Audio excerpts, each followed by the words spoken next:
And it really begins with just grounding into yourself and grounding into the earth. Finding a place that feels comfortable, finding a place where you really just feel supported, right, by your physical body and the shape in which you put it. And you feel supported by the earth, right? Because the earth is a really special place. It holds everything. It can take everything that we don't want, and it recycles it and it transforms it into something that is beautiful, that's something full of life, something of new energy and new prana. And so we sit on the earth, we lay on the earth, we give to the earth. So that when we do these types of meditations that are deep spiritual work, we do these types of meditations that are maybe emotionally taxing, right? Or physically sometimes taxing. We let ourselves be held in a place of comfort and of safety. And no one can provide you that comfort or safety besides yourself. And so making sure that you know how to give that to yourself right here and right now.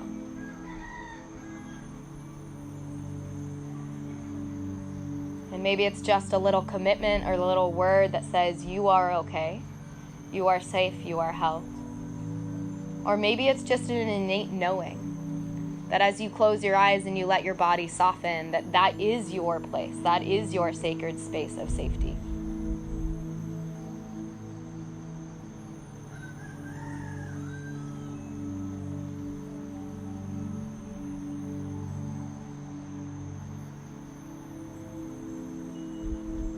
Finding all those little places that still feel as though they're holding on to fear.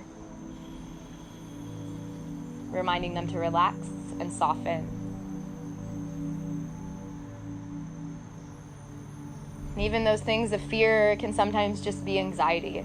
Just the wanting to start and even the wanting to even know what's going to happen. So let's clear that by taking a full big breath in through the nose, filling the entire body up.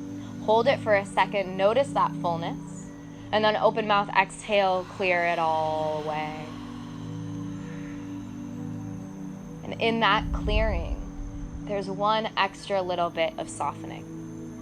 And maybe it is the softening of the heart, right? Letting the chest be heavy. So that as we allow the heart to soften, we can start to dive deeper into it. We kind of peel away the layers, we peel away the bullshit, we peel away kind of that really hard shell that we try so hard to keep up. Because as we peel that away, we give ourselves, we give especially our spirit, the permission to enter. And so we journey inward. We journey into ourselves and into our emotional body, into our spiritual body. So that we kind of actually start to leave this physical body, this physical world, because it's held by the earth. We trust that it's okay to be here in the physical body. And as we open the heart, we journey into it. And it's diving inward or it's diving outward, anywhere into the spirit realm. And one of the best ways to kind of acknowledge your own spirit realm, your own energy realm, is to kind of imagine a little bubble around the physical body. And maybe as you start to imagine a bubble around your body, you start to notice whether it feels really small, just kind of a little shadow outlining, or you maybe notice that your bubble is really big and expansive. Notice if your bubble feels really tight, or if the bubble feels really fluid and open and breezy.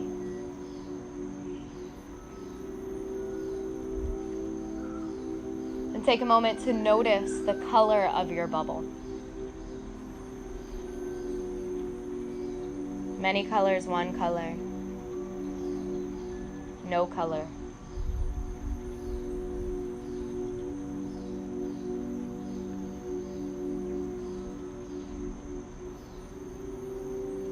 Notice if light is radiating out from the body or if light is radiating in towards the body.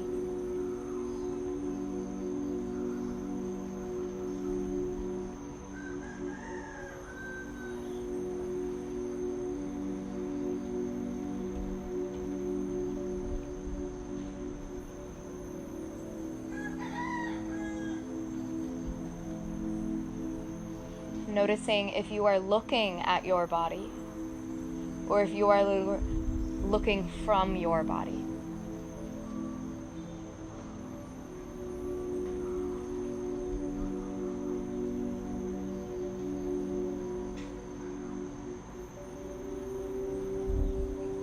And this is just getting your bearings of your own spirit world,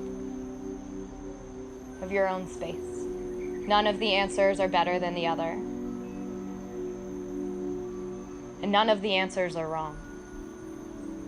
You can be a million miles away looking at your body and it's a speck in the darkness. That's fine. You can be looking from the center of your heart, or you can be looking from the soles of your feet.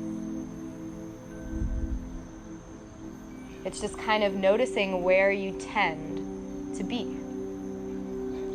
And so that as you really get familiar with this energetic world and this energetic space, you can start to be aware of the energy that is kind of coming into it, how it moves into your space, the impact of energy moving into your spirit space.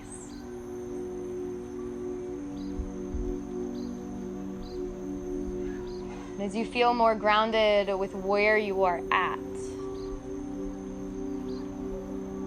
start to think about a relationship in your life.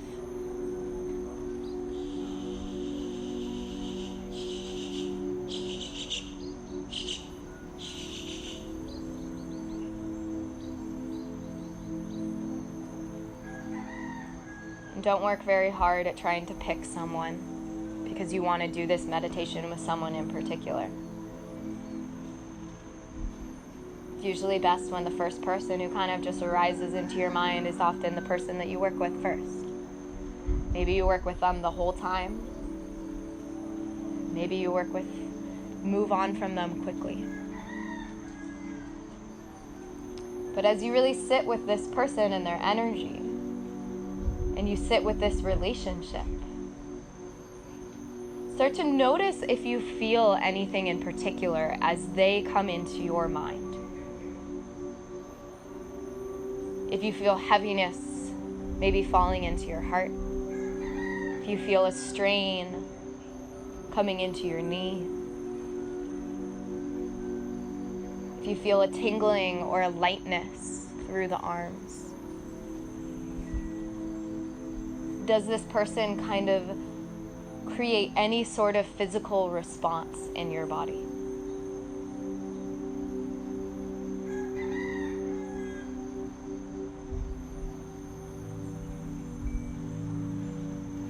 And as you tune into maybe where the physical body responds to them,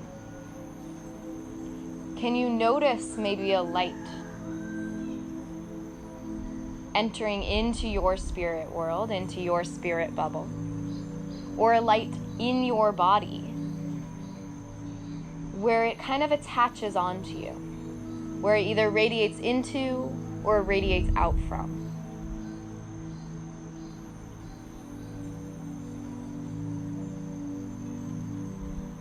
And this light is the energetic cord that connects you and that person.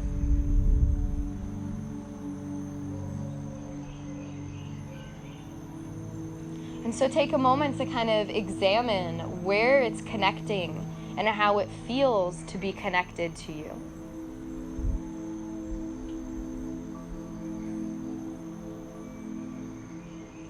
Maybe start to notice the color of that light or the color of that cord, that energetic beam.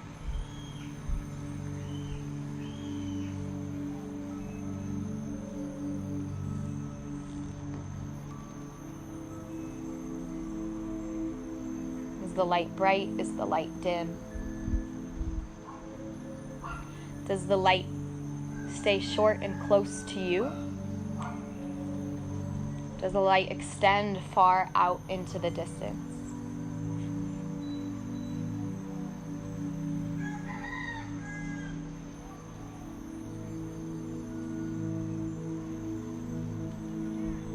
And tuning in to kind of the quality of this cord. Does this cord feel weak? Does this connection feel strong?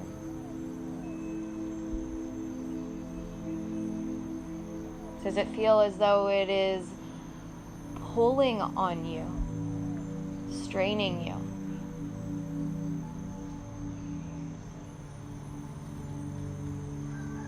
Does it feel like it's nourishing you?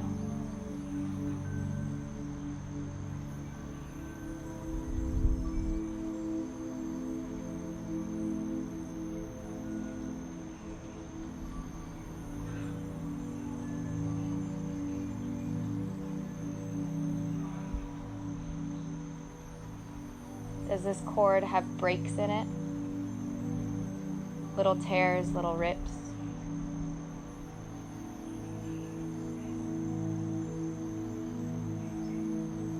Does this cord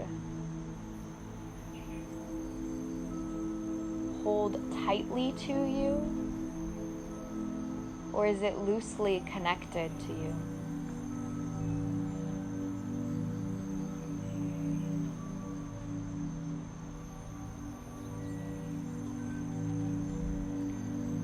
Does this relationship maybe have other cords that stem off of this main cord? Do they attach to other parts of the body?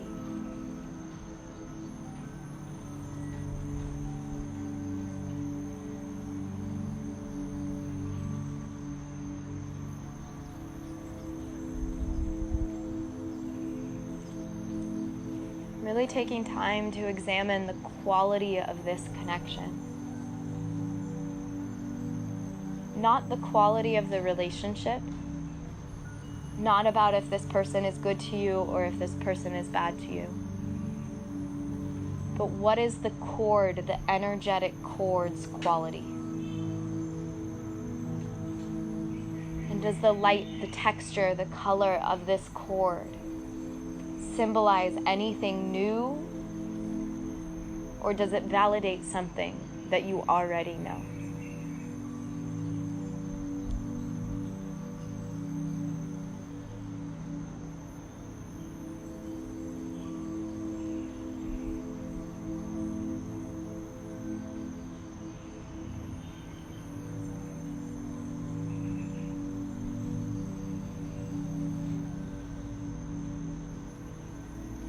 So you can choose to keep this cord connected to you.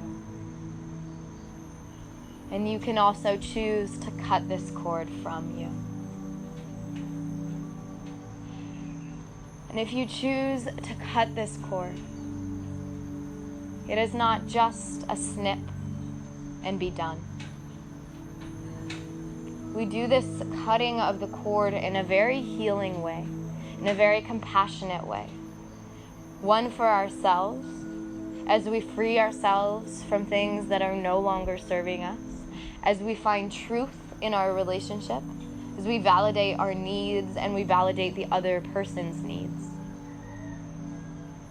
And through cutting the cord, we essentially create space.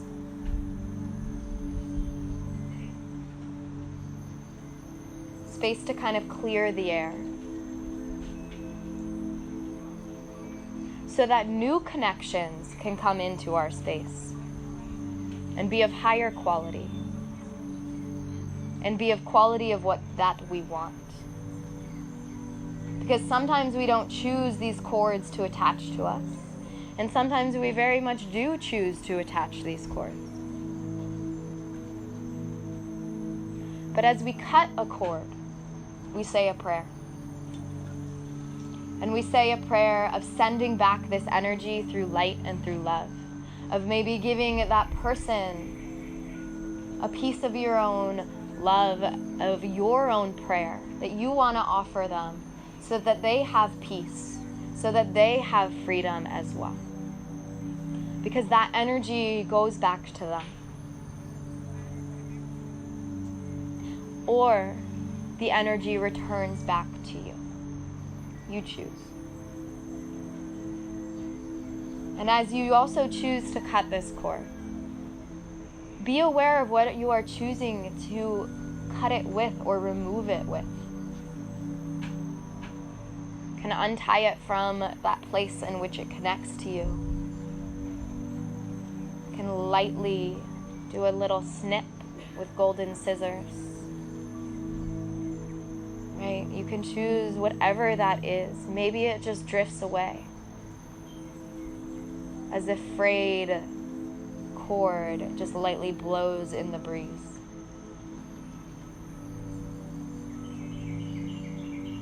And you can also choose to keep the cord or parts of the cord. Okay, it's your way of deciding to release energy from your space and contain energy in your space.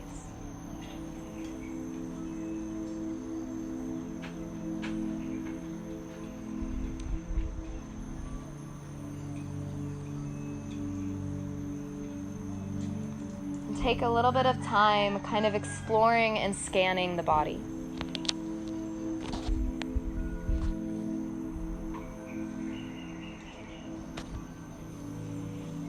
Choosing to maybe look at one more cord that connects you. Maybe one more person. Or the same person in a different place that the cord connects to you.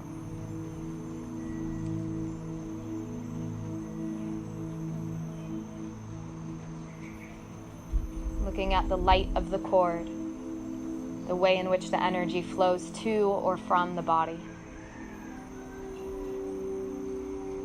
The strength of the connection of the cord to your physical body or to your energetic body.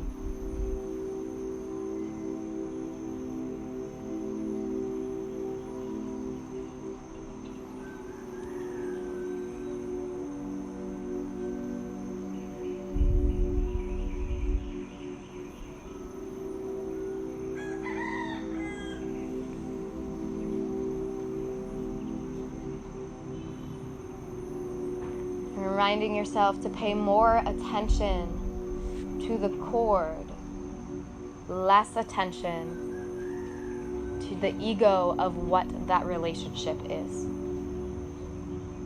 Because your mind already thinks one thing, but we want to tune into the knowledge of the energetic body, the symbols of the energetic body, to give us insight to how this person affects us on an energetic level.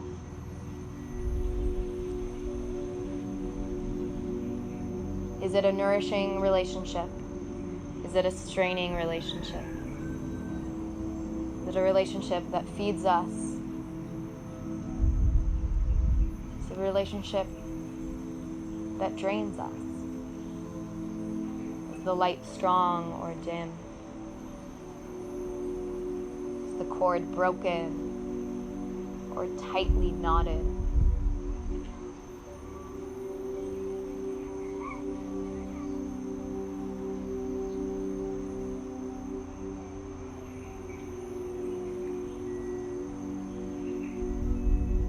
Some cords are easier to release than others. Some cords have been so deeply connected to us for years and years and years. Some cords are a day old.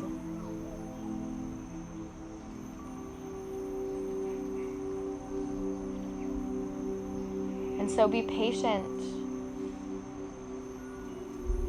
with your decisions.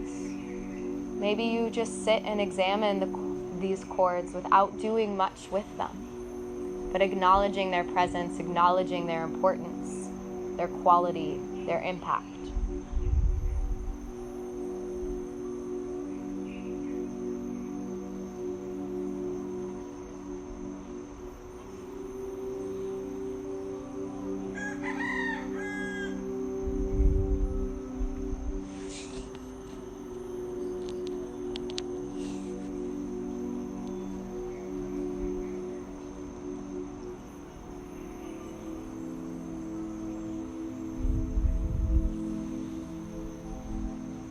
And slowly you just start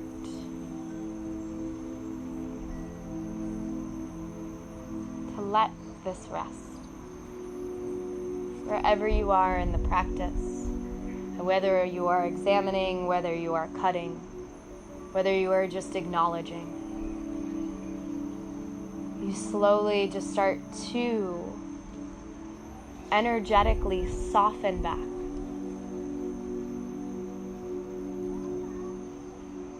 so that you truly just become a witness of all of the chords, all of the light, all of the connections that flow into the body and out of the body.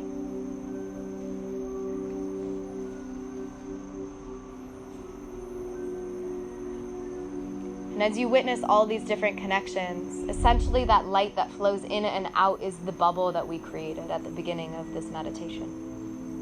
It is that radiating energy, that radiating sense of connection that we have with everyone in our lives and with everyone in this universe, essentially.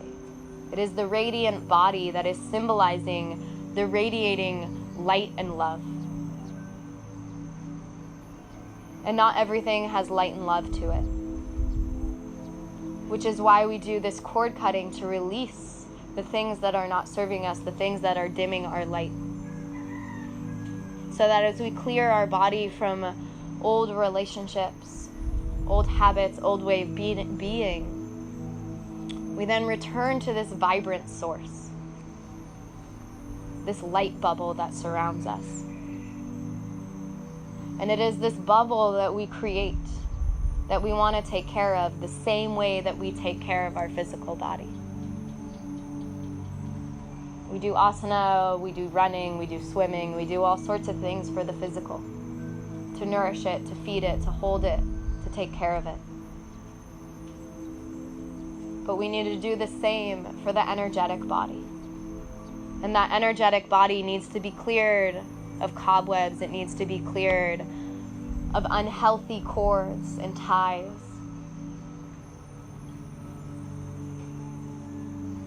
And so this practice is a way to cleanse that light and to reset the light.